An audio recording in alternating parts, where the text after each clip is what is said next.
Bien, entonces recordamos que el soplo diastólico de reducción aórtica es un soplo clásico proto-mesodiastólico, ¿sí? Es un soplo que no es holodiastólico, es proto-mesodiastólico. Y se alarga más en la diástole a medida que la insuficiencia aórtica es cada vez más grande. Esto es principalmente foco aórtico, con irradiación a apex, y cuando se irradia apex, o sea, cuando se irradia la cavidad del ventículo izquierdo, cuando es grande, cuando ese chorro de insuficiencia aórtica es muy importante, puede llegar a golpear a la valva anterior de la mitral que se está abriendo, o diástole, para generar la fase de llenado, e impedir su apertura completa, generando una estenosis mitral funcional, haciendo que ese soplo generalmente pueda tener un soplo de estenosis mitral funcional, que se llama un soplo de Stinflin. Entonces, este soplo proto-mesodiastólico puede confundirse con un soplo de estenosis mitral, al ser holodiastólico, pero la patología recuerden que no está, ¿sí?, en la válvula mitral, sino que está en la válvula aórtica, generando lo que se llama el soplo de Stinflin, ¿no? La diferencia se va a ver en la ecografía cardíaca. Pero la gran mayoría de los signos de la insuficiencia aórtica no están en el área cardíaca y en su ocultación, sino en la periferia vascular. En la periferia vascular dado por el aumento de la presión de pulso, el aumento de la presión diferencial, por el aumento del stroke cardíaco, del gasto cardíaco, por un volumen de fin de diástole aumentado, y la disminución de la presión aórtica diastólica por la misma insuficiencia aórtica, es una presión diferencial muy alta, y ven que existen muchísimos signos, ¿sí?, a la inspección y a la palpación y a la ocultación, que se han dado durante muchos años. Fíjense que son todos relativamente viejos, de 1820 para adelante, en donde la insuficiencia aórtica era una de las condulopatías predominantes. La estenosis aórtica prácticamente no existía, o existía y era de muy baja prevalencia, o sea que la gente no vivía más allá de los 60-65 años, salvo excepciones. Y esta es una estenosis aórtica, es una valvulopatía muy ligada a la edad. Sin embargo, la insuficiencia aórtica era muy prevalente, ya que las enfermedades infecciosas que la producían eran muy prevalentes. Por ejemplo, la insuficiencia aórtica reumática y la insuficiencia aórtica por dilatación del anillo de la aorta ascendente de causa luética, ¿sí?, por sífilis terciaria, en un clásico de las sociedades europeas y americanas de 1800 en adelante. Algunos de estos vamos a tratar de ver, ustedes recuérdenlo. Por ejemplo, el baile arterial, o signo de Corrigan de la insuficiencia aórtica severa. Fíjense cómo la gran presión de pulso en estos pacientes, ¿sí?, generan, vamos a darlo vuelta, pues un gran chicoteo arterial que genera este baile arterial en el cuello del paciente. O el signo de Landófilo hipopupilar, ¿sí?, miosis y midriasis, ¿sí?, que pueden o no coincidir con la cantidad de luz que penetra en el ojo, sino con la mayoría de los latidos, ¿sí?, cardíacos. O el signo de Lellet, o el baile ungular, o el latido ungular, dado por lo mismo, la gran presión diferencial que existe en la insuficiencia aórtica severa. Esto junto con el signo de Hill, que aumenta la presión diferencial de los miembros inferiores con el aspecto superior, es decir, el oficio de agua, ¿sí?, a la palpación de la arteria umbral, el doble pistolizazo de Durociense, que es la ocultación de un doble soplo, ¿sí?, cisto-diastólico sobre la arteria femoral, ¿bien? Y demás pulsos, como el baile del pie, ¿sí?, que se llama signo de Lincoln, por decir que se Lincoln hace muchos años, y demás signos son muy importantes en la insuficiencia aórtica. Tengan presente que estos sean insuficiencias aórticas graves, ¿sí? Entonces, ¿qué especificidad tienen estos signos? El más específico de todos, generalmente, es lo que se llama el signo de Hill, que es el aumento de la presión sistólica, más de 40 a 60 milímetros de mercurio con respecto a la sistólica del brazo, los miembros inferiores, ¿sí? Los otros signos pueden ser muy específicos, ¿sí? Pero o poco sensibles y muy específicos, muy sensibles y poco específicos. O sea que cuando son muy específicos son difíciles de encontrar, o cuando se encuentran muchos generalmente pueden darse por otras patologías también. ¿Bien? Recuerden, sí, el signo de Gil. Por supuesto que le vamos a hacer un electrocardiograma a nuestro paciente, ¿sí? Y en el electrocardiograma es la valvulopatía que más va a agrandar nuestro ventrículo izquierdo. Recuerden que tiene una sobrecarga de presión y sobrecarga de volumen, con lo cual el estímulo sobre las células mecánicas para aumentar su hipertrofia tanto excéntrica como concéntrica es muy importante. Entonces se ve en este electrocardiograma un importantísimo aumento del QRS, principalmente en precordiales izquierdas, con todos los scores de hipertrofia izquierda sobrepasados de la mano, y por supuesto signos de dilatación auricular izquierda también, pero esto se puede ver en muchas cosas. El electro por sí solo no estima la gravedad de la insuficiencia aórtica, ¿sí? Necesitamos algunas otras cosas más. La placa de tórax, sí, aquí es relevante, lo que no era tan relevante en las otras valvulopatías, aórtica o estenosis.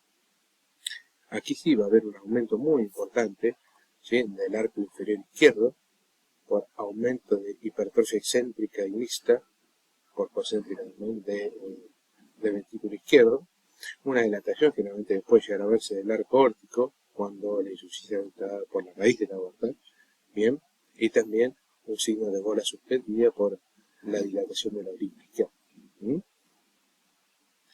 este caso, a su izquierda una placa de tórax normal, a su derecha una placa de tórax de un paciente que fue sometido, bien, fíjense el mediastino prácticamente está todo tomado por el mediastino inferior o cardíaco, que tiene hasta el rango pleural derecho, un gran arco inferior izquierdo, y aquí este paciente ya tiene aquí estos clips que son de la mamaria interna izquierda, que ha ido para hacer un puente arterial hacia la seguramente. Y aquí dos válvulas viejas, jaula bola, que son muy perdurables, pero ya no se ponen, ¿sí?, porque tienen alta tasa de trombogenicidad, una en posición mitral y otra en posición aórtica, lo que me lleva a mí a pensar que este paciente sufría seguramente una enfermedad mitral, una enfermedad aórtica de causa reumática, porque es bivalvular. Por supuesto que siempre estos pacientes tienen que tener, como todo paciente con valvulopatía, un estudio de imágenes, del cual el ecodoppler es el indicado, ¿sí?, por factibilidad, por fácil de hacer y por ubicuidad, donde acá vemos en un eje corto una válvula aórtica bicúspide, ¿sí?, aquí un prolapso valvular aórtico, es raro de ver, pero se puede ver, ¿sí?, aquí una válvula aórtica reumática, que también se acompaña de estenosis mitral reumática, y aquí una anulectasia aórtica, donde el problema no está en la válvula, sino que el problema está en el anillo aórtico que se dilata, por ejemplo, por un Marfan, por ejemplo, por una raro de hoy, una luz terciaria anterior. Este es un transesofágico.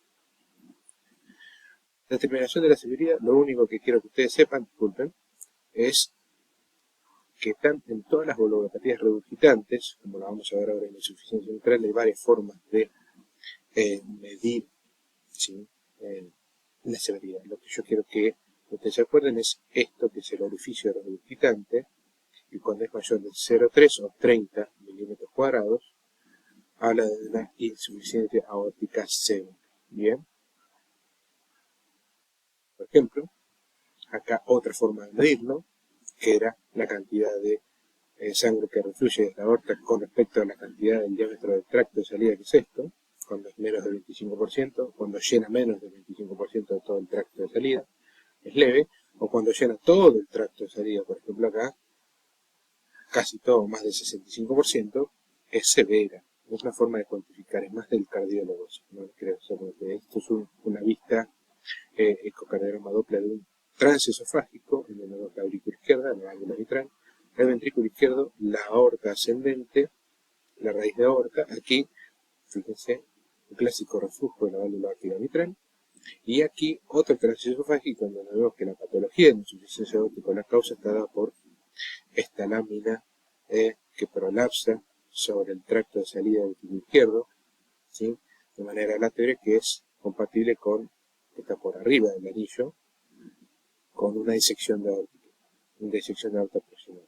Por supuesto que también, para evaluar las arterias coronarias, es muy importante hacer el cateterismo cardíaco, no necesariamente para evaluar la función valvular, pero sí, ya que le vamos a abrir el pecho para cambiarle la válvula, es importantísimo que tengamos una coreografía, así que es fundamental para hacer bypass al mismo tiempo.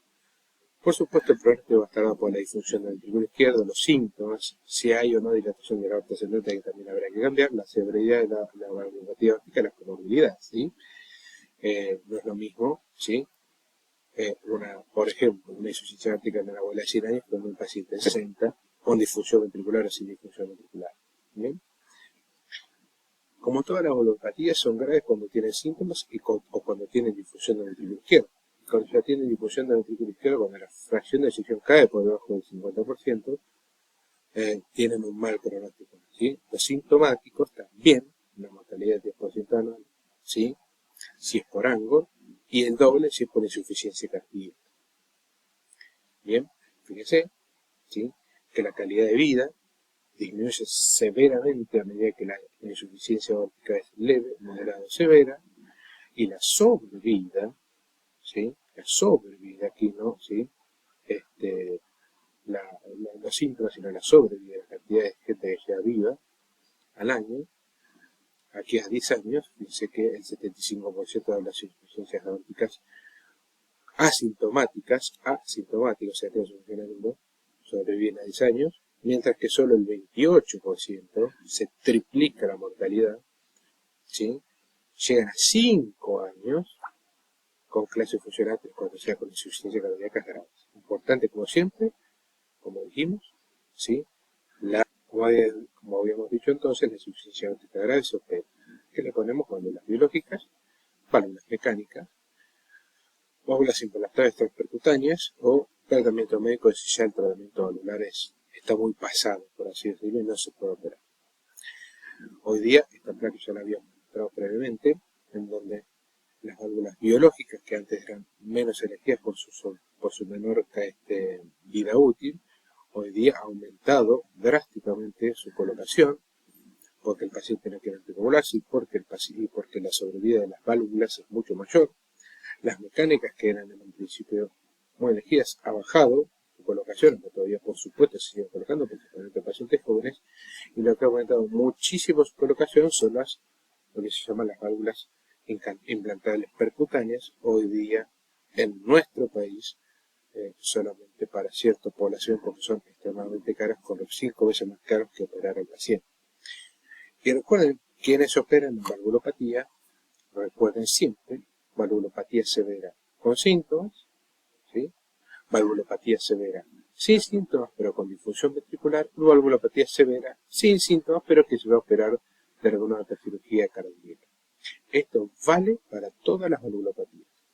Valvulopatía severa con síntomas se opera, valvulopatía severa sin síntomas se opera cuando es disfunción ventricular, cuando tiene que operarse alguna otra cosa del pecho, entonces ya se abre de una sola vez, o también cuando es asintomática, pero sintomática por ergometría. Después existen algunas otras indicaciones que no me interesa que sepan. Bien, como nosotros dijimos, una insuficiencia aórtica cuando es grave y tiene síntomas se opera, ¿sí? Si no tiene síntomas, cuando decae la función ventricular se opera, o si se va a operar de otra cirugía cardíaca, también se opera. Muy bien, este lado de la placa es lo que nosotros quiero que sepan. Y eso es todo con la insuficiencia aórtica. Vamos a proseguir